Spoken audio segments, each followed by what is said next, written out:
There is not a person in this room that is not constantly up under attack. No matter how blessed you've been, no matter how successful, no matter how accomplished, no matter how healthy, no matter how fruitful you are, somewhere in your life you are either being attacked or about to be attacked in some area of your life. What is it that will make it worth it for you to face the rejections?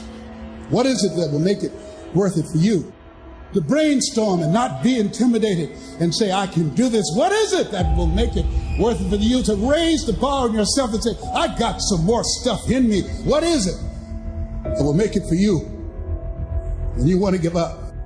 And God says, I'm going to bless you, but you've got to dress for the battle while you receive the blessing. With every blessing, there is a battle. I would venture to say the greater the blessing, the greater the battle. The enemy would not send that level of battle against you if there were not that level of blessing before you. The level of battle you face is an indication of the level of blessings that you stand to receive. No robber robs an empty house. Nobody holds up a bag lady because she doesn't have anything to steal. If you're up under attack, there's something to be gained. See, you got all dressed up not to run. You got dressed up to stand, not to give place or territory, not to evacuate the turf that's yours. And it's in these moments right now that so often we feel like backing down. Life ain't gonna be easy. Ain't nobody gonna hand you nothing. You still gotta go to work. You still gotta compete against everybody in your industry. Life's still gonna happen while you trying to blow up. It's the obstacles in our life. It's the hardships. It's the mountains that we climb that make life worth living. But the mountain's not supposed to stop you. Your mountain has the materials for your miracle. Just because you feel afraid doesn't mean you have to be afraid. Just because you feel discouraged doesn't mean you have to be discouraged. Just because you have fear doesn't mean fear has to have you. It's hard to handle it. You got to fortify yourself and say, come on with it. I've got to step into it. If you're going to be successful in this game, you got to have a dog within you. You got to know it's a dog fight, and you got to go get that fight. A man's character is not judged after he celebrates a victory, but by what he does when his back is against the wall. So no matter how great the setback, how severe the failure, you never give up.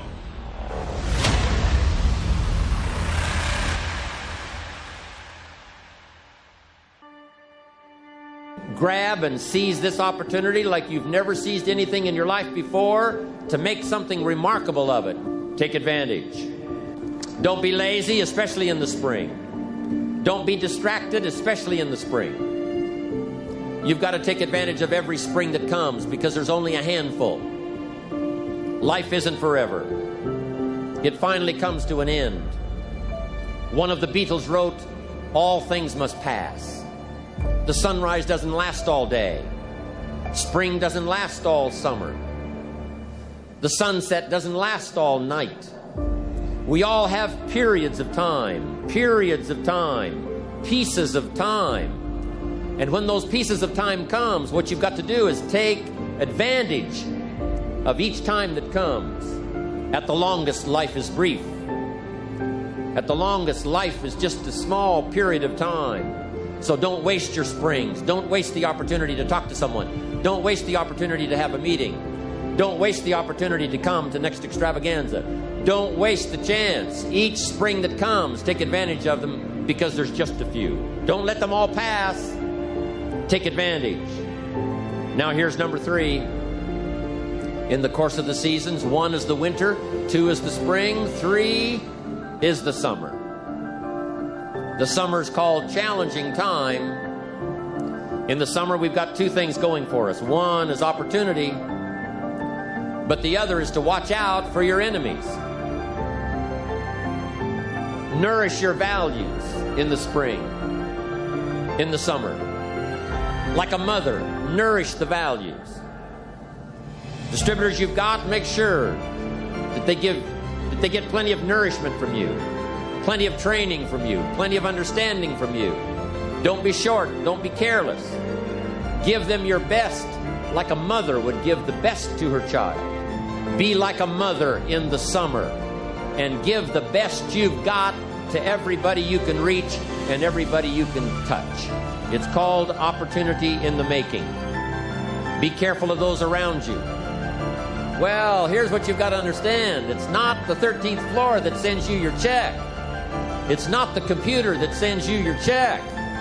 Some live human being had to make it possible for that money to finally get to you. So remember, it's human beings that make our lives valuable. It's not systems, it's not numbers in the marketing, it's not computers, it's not the printout, it's not points, and it's not royalties. What makes us all rich beyond our wildest imagination is people. So be mindful of investing in the summer in every person you can possibly invest in. They will make you wealthy. Of course you struggle to remember it in your day-to-day life because life is difficult and it's harder to do things than not to do them, and it's harder to do them well than to do them badly. You know, and it's easy to sit around and be hopeless. I don't mean it's emotionally easy, because it's not, but it's procedurally easy to be useless and to fall back into your old habits and to not discipline yourself. And it's a matter of continual practice, slow continual practice. And I think a good example of that is something like weightlifting. You know, if you start a weightlifting program, which I would recommend, by the way, because it's tremendously advantageous physically and cognitively, you're not going to really see results for a number of weeks, and then the results are rather slow, but you can get pretty decent results over a 6-month period and absolutely stellar results over a couple of years. And so you have to make sure your time frame is right and not to be too hard on yourself. And I did mention the future authoring program earlier, and one of the things I would recommend too is if you're having a hard time implementing your decisions, say your ethical decisions, that you spend a bit more time thinking them through and writing them down. And the future authoring program is really helpful for that. That's why we designed it. And so get your goals straight and continue to practice every day. And if you're not succeeding, then make your goals slightly smaller.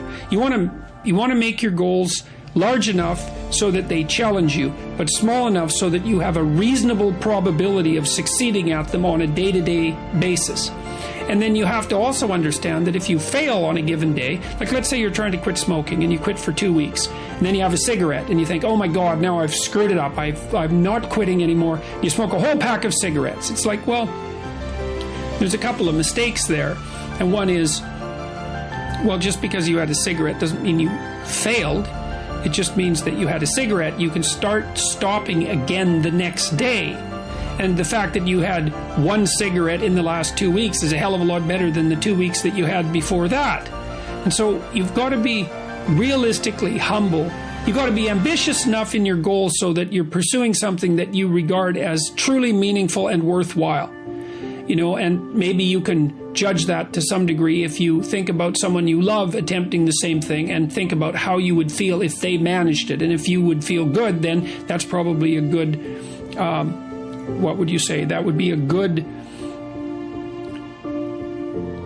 evaluation strategy to use on yourself. So you want your goals to be of sufficient nobility so that you can live with yourself properly if you're pursuing them, but you want them to be small enough so that you have a reasonable probability of implementing them.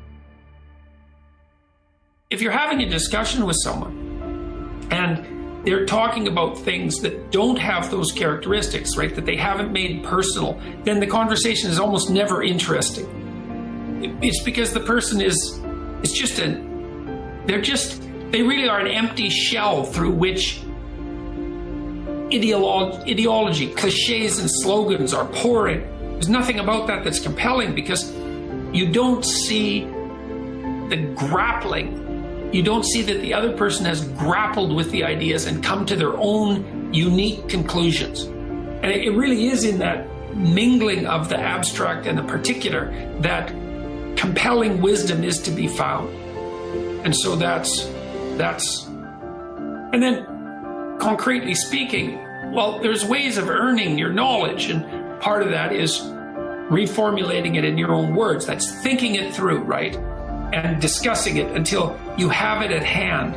You can talk about it and you can generalize from it because you truly understand it. But a huge part of that is also putting it into practice and deriving your own conclusions as a consequence. And some of that can be done with debate. It's like, here's an idea I came across, and here's the idea, and here's what I think it means. And this is how I think it would change things if I put it into practice. This is how I understand this idea. And what do you think of that? Like, that's a good debate or discussion, you know? Because then the other person can say, well, I don't really agree with the way you formulated that, or I don't agree with your conclusions. And hopefully it's a real discussion and not just one-upmanship, you know, because that's a pretty dull game.